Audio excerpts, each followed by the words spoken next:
El regreso del hombre muerto en WrestleMania 20 es épico, es grandioso, es espectacular. Una construcción de meses que llegaba a su anticipado clímax con el ascenso del personaje que hizo de The Undertaker una leyenda sin igual. El resto del año 2004 para el fenómeno, sin embargo, es una historia completamente distinta. Feudos bizarros, combates para el olvido, un desperdicio constante de una estrella de su nivel. Y obvio no era culpa del enterrador, sino más bien del buqueo. Es como si la WWE hubiera decidido regresar a mediados de los 90 cuando empleaban a Taker para cualquier cosa, sacándole ventaja a su aura y la inquebrantable conexión con los fanáticos. Uno de los episodios más oscuros en el legado de Undertaker tiene que ser sin duda esa rivalidad con Paul Heyman que pasó a convertirse en un combate en desventaja contra los Dudley Boyz, Bubba Ray y Devon en el pay-per-view de Great American Bash. Pero este no era cualquier handicap match, sino más bien una Concrete Crypt match, una lucha de cripta de concreto. ¿Qué demonios era un combate de cripta de concreto, damas y caballeros? Muy fácil. Si Undertaker era derrotado por sus rivales, entonces el maligno Paul Heyman se vería forzado a cubrir un pequeño compartimento donde el manager del fenómeno, Paul Bearer, se encontraba apresado y así cubrirlo con concreto para darle una escabrosa muerte. Sí, WWE básicamente dijo: hey, vengan a ver este evento especial exclusivo de SmackDown. Habrá una desvivisión en el main event y también pambazos. La lucha a duras penas puede llamarse como tal un combate, pues es más bien una constante de estar viendo a Paul Heyman amenazando a Taker con acabar con su manager mientras ese compartimento se va llenando de concreto. El hombre muerto se encarga de los Dudleys, luego de algunos minutos, chokeslam para Bubba y tumba rompecuellos para Devon. Ya con la lucha ganada, Undertaker va en busca de Paul Heyman y Paul Bearer por su parte está ya casi cubierto a tope en cemento. Los poderes de ultratumba del enterrador se hacen presentes entonces, ahuyentando a Heyman con un infernal trueno. Undertaker tenía ya asegurado a su manager y todo lo que restaba hacer era sacarlo de esa prisión mortal. Quizá no, The Undertaker muestra lo inmisericorde que podía llegar a ser, así que le pide a Bearer descansar en paz cubriéndolo completamente en concreto. El storyline obviamente tiene muchísimos trucos de cámara, de producción y ni siquiera se grabó en tiempo real por obvias razones. Esto se ve de lo más bizarro, de lo más extraño y a mí como tal no me tocó vivirlo de pequeño en vivo. Sin embargo, sé que la mera idea de quedar atrapado en cemento hasta perder el aliento me habría resultado lo suficientemente escalofriante como para no olvidarlo nunca. No pienso tardarme demasiado aquí, ha estado en listas de peores combates, recuentos sobre peores decisiones, tiene su propio video en el canal donde me enfrenté a mi momento canónico más grande como fan de las luchitas. Se ha hablado hasta el cansancio y sin que me tiemble la mano, gente, insisto en que es el combate más desastroso en la historia de esta empresa y el buqueo más incoherente posiblemente en la historia de la lucha profesional. Con esto dicho, dejemos que el buen X-Pac lo explique muy acertadamente. Ya se los comenté previamente, WWE nos preparó para esto con el final inconcluso de la celda infernal entre Roman Reigns y Braun Strowman de 2018. Ese apenas era el primer aviso para el entierro que se le venía a la estructura y a esta estipulación. Más de 20 años de reputación para una de las contiendas predilectas de los fans en este milenio, todo para que con un solo combate lo echaran a perder y de paso arrastraran al vertedero a dos figuras top como lo eran Seth Rollins y The Fiend. Es más, también al mejor gimmick del momento, algo en verdad irredimible, y tendría que pasar algo mucho peor, mucho más serio como para que nos haga olvidar esta debacle de Hell in a Cell 2019. La vida de Brock Lesnar se derrumbó tras haber sido derrotado por Kurt Angle en SummerSlam en un combate por el WWE Championship. La derrota fue dura de asimilar, por supuesto, pero no tanto como el hecho de que fue vencido por rendición al sucumbir ante el ankle lock del medallista olímpico, algo que los fanáticos jamás le iban a dejar olvidar a Lesnar. La estabilidad mental de The Next Big Thing fue deteriorándose al grado de focalizar esta ira destructiva en el luchador de una pierna, Sakawa, a quien Lesnar le iba a romper la otra pierna en un ataque despiadado en frente de su propia madre. Pero las cosas ciertamente no habían terminado ni con eso para Brock y Zack. En el SmackDown del 4 de septiembre de 2003, Mr. McMahon le exigió a The Next Big Thing que ya despertara, que recordara quién es en verdad. ¿Y quién era en verdad? Un maldito y endemoniado monstruo. Con una bofetada parece ser que Vince libera a dicha monstruosidad. Y esto lo digo porque en el cierre del show veríamos a Lesnar en los palcos del Coliseo acompañado por un Zach Gowen que estaba en silla de ruedas, amordazado y totalmente aterrorizado. Brock Lesnar le agradece a Vince por hacerlo despertar y ahora él iba a demostrarle al monstruo que quería ver.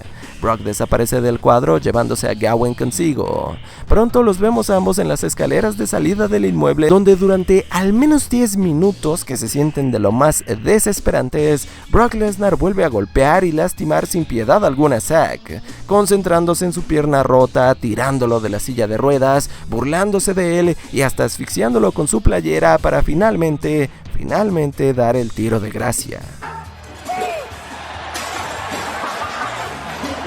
El suspiro de shock colectivo de la fanaticada lo decía todo. Hasta el maligno Mr. McMahon sabe que Brock Lesnar cruzó el límite. Y lo último que los fans ven antes de que la transmisión concluya es a un Lesnar desquiciado celebrando su cometido.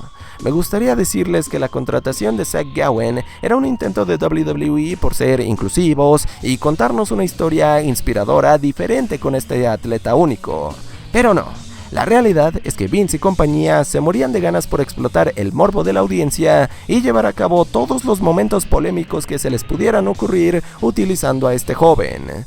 Lo cierto es que, pues sí, esta paliza a manos de Brock Lesnar es de lo más inquietante, y si lo pensamos, WWE era un mundo de lo más bizarro en aquel 2003, porque esto, gente, ocurrió la misma semana que Kane electrocutó a Shane McMahon.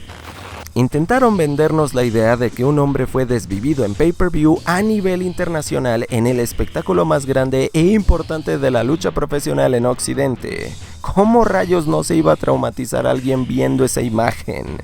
En resumidas cuentas, y como este ha sido otro de esos momentos que ha quedado más que bien documentado en el canal, Undertaker era un líder de culto del Ministerio de la Oscuridad y decidió dar un ejemplo con su rival de WrestleMania 15, Big Boss Man, luego de la lucha Hell in a Cell más intrascendente que se haya visto. Quiero que por favor los que pudieron ver esto en la época, en vivo incluso, me digan cómo reaccionaron en los comentarios, por favor. ¿Cómo fue la reacción generalizada del fandom en ese instante? Con todo y la turbia imagen que esta Hell in a Cell match nos dejó, poco se habla de la reacción tan desinteresada del público viéndolo en vivo, que asumo pensaron que era demasiado inverosímil creer que esto iba en serio y por eso ni siquiera lo tomaron en cuenta.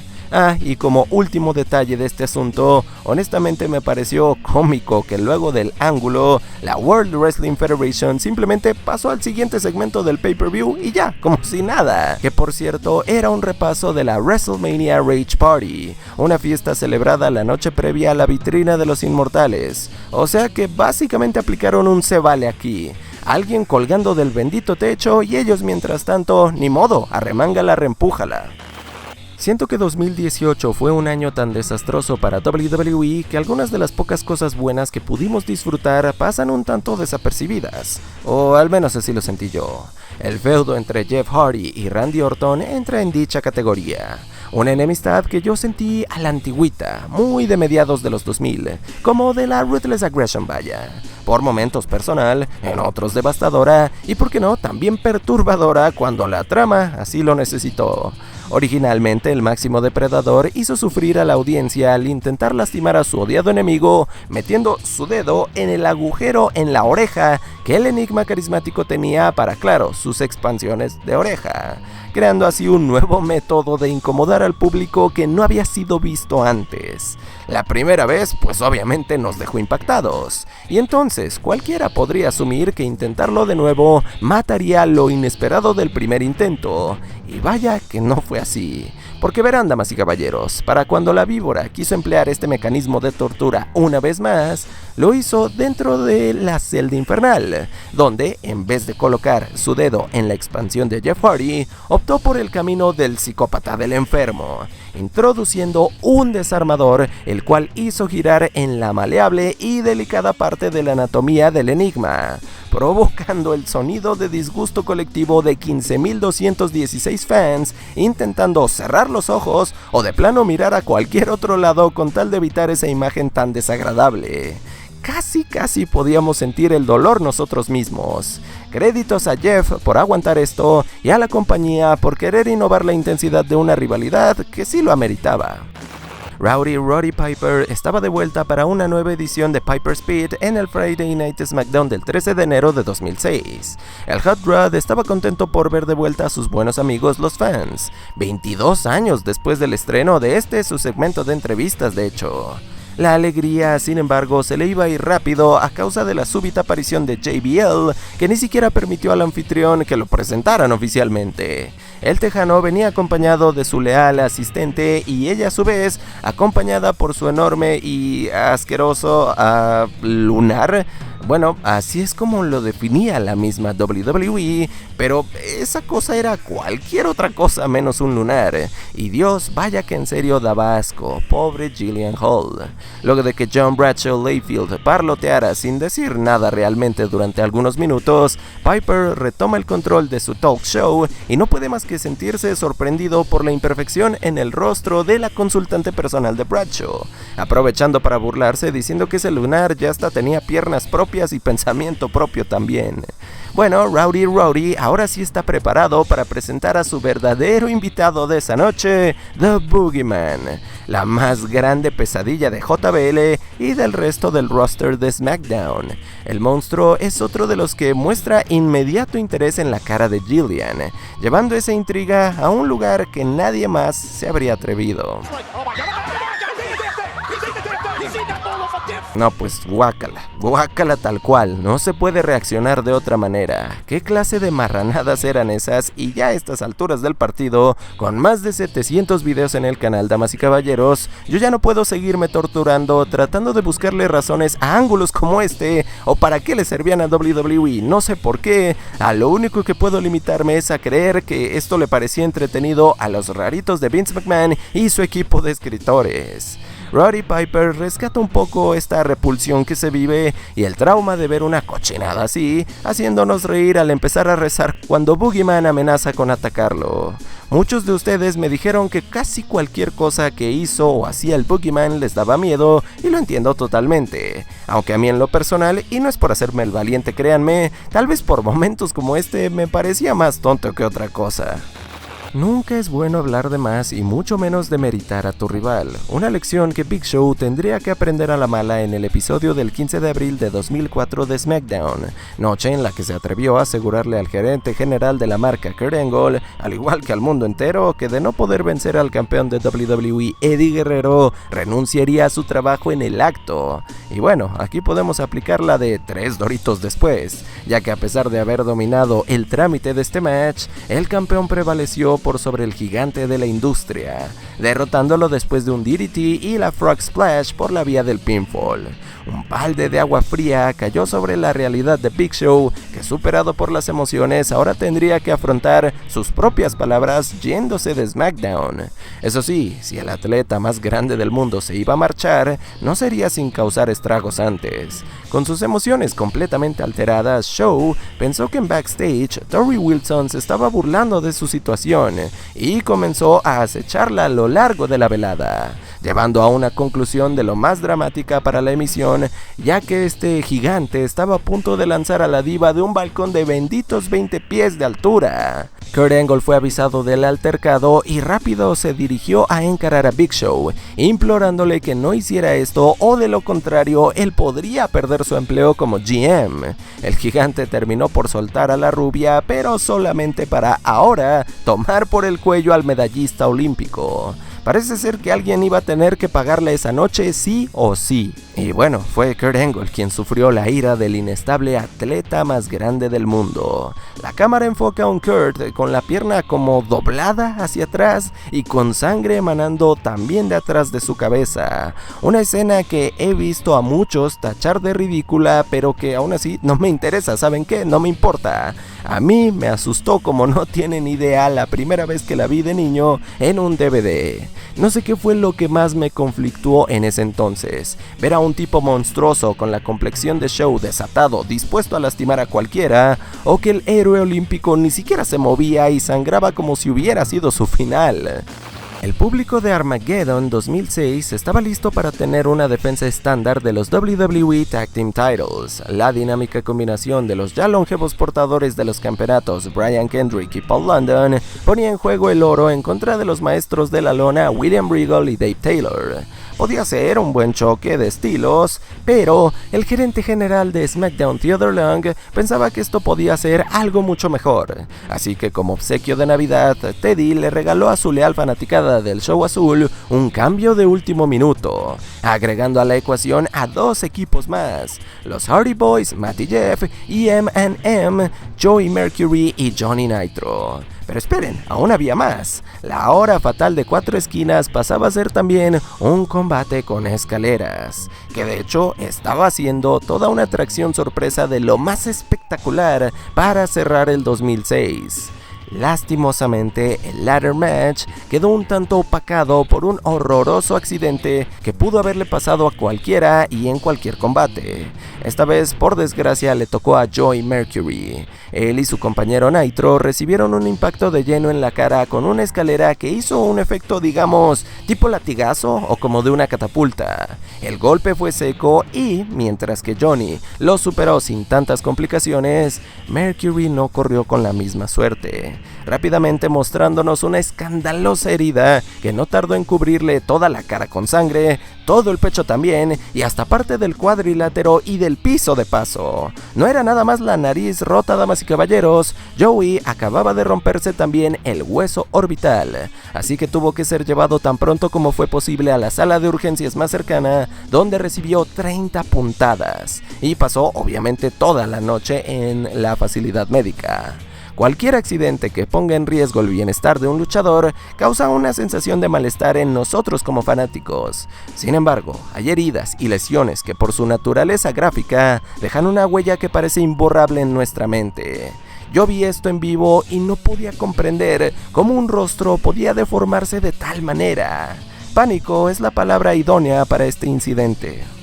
Posiblemente todo el feudo entre Kane y Shane McMahon podría formar parte de este recuento. Esta tiene que ser por mucho la rivalidad más volátil de todos los tiempos. Pero como no queremos que acapare la lista completa, además de que yo quiero cubrir este feudo en su propio video, concentrémonos nada más en un violento instante del que ya no se habla mucho y puede que con buena razón. Raw del 1 de septiembre de 2003. Después de haber terminado la transmisión previa del show premier lanzando al gran monstruo rojo a un vertedero cubierto en llamas, Shane McMahon da la cara aguardando a saber cuáles podían ser las consecuencias del aterrador cierre del programa anterior.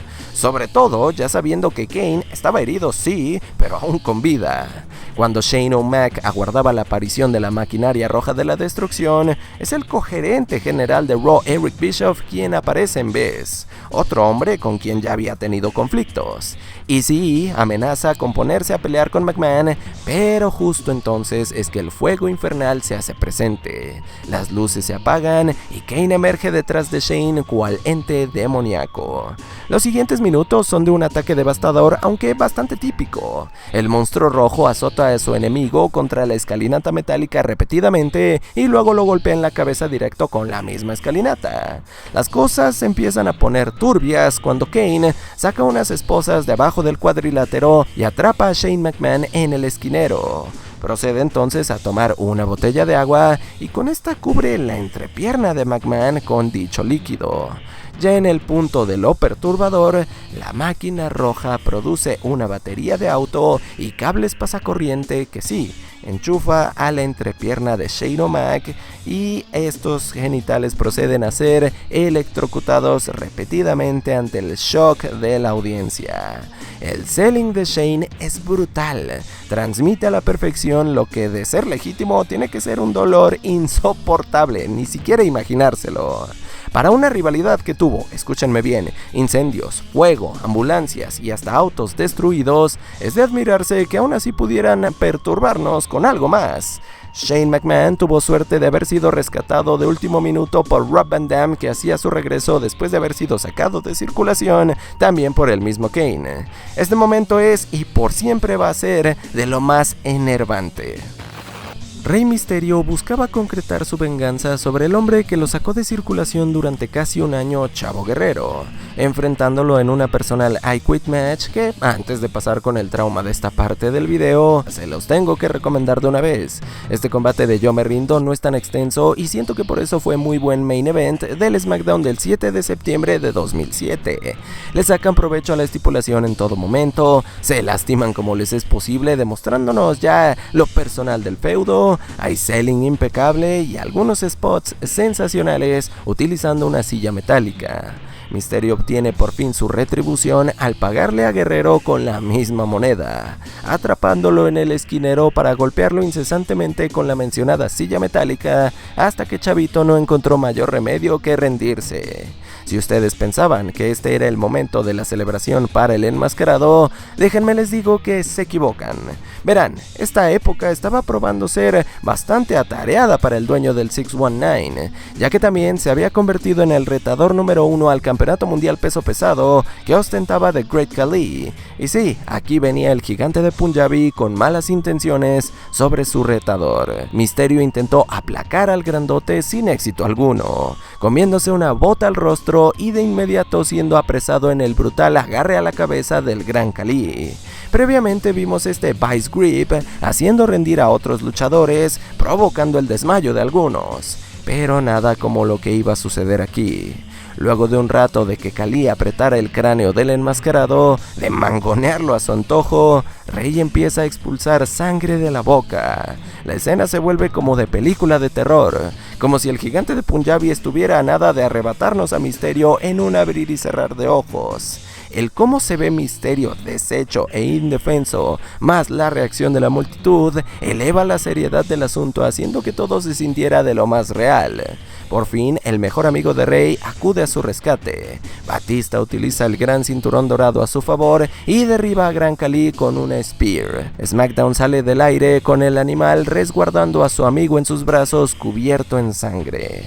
Uno de esos momentos ya contadísimos hoy en día donde el kayfabe se enfrentó con la realidad y ganó el kayfabe. No me extrañaría que hasta el día de hoy existan personas que aún piensen que esto fue real y tampoco me sorprende que nos marcara a todos. Fue verdaderamente brutal, muy bien manejado.